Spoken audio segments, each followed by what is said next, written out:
Woo boys, sand dunes, whoop-de-doos, moguls, whatever you want to call them, the outback of Australia is absolutely covered in them, and they're a real vehicle buster, aren't they, Dave?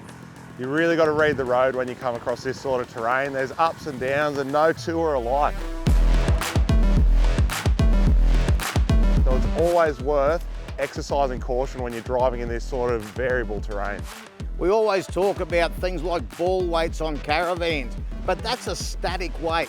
Once you start crossing terrain like this with a caravan on the back, your normal 200 kilos or 250 kilos that you had on the ball can turn into 2 or 3 times that, depending on how fast you're going. When you think about the leverage that your tow hitch has behind the axles of the car, this is chassis snapping territory. So take it easy and be really aware about the loading of the weight on your caravan and the stress that it's putting on your tow car. It's also, from a comfort point of view, the sort of road that's going to throw everything in your caravan everywhere, and you won't find it till you pull up that night to camp. Similar to corrugations, it's crucial to get your speed and timing right, but when you've got a trailer on the back, a lot of it's to do with the rhythm that both of the vehicles in the combination want to travel at.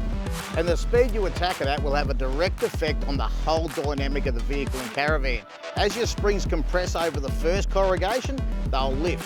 When you come into the second, they compress a little bit more because you're adding that physics to it.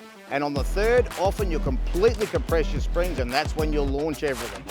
A little bit of throttle input as you go over these, some at the bottom and rolling off over the top, can help manipulate what that suspension loading is doing, but it's not a race here. You're trying to keep your wheels on the ground and your trailer in one piece. When you're leaving sealed roads behind and heading into the harsh Australian outback, make sure your tow vehicle, your camper trailer and your off-road caravan are covered by insurance that goes there too.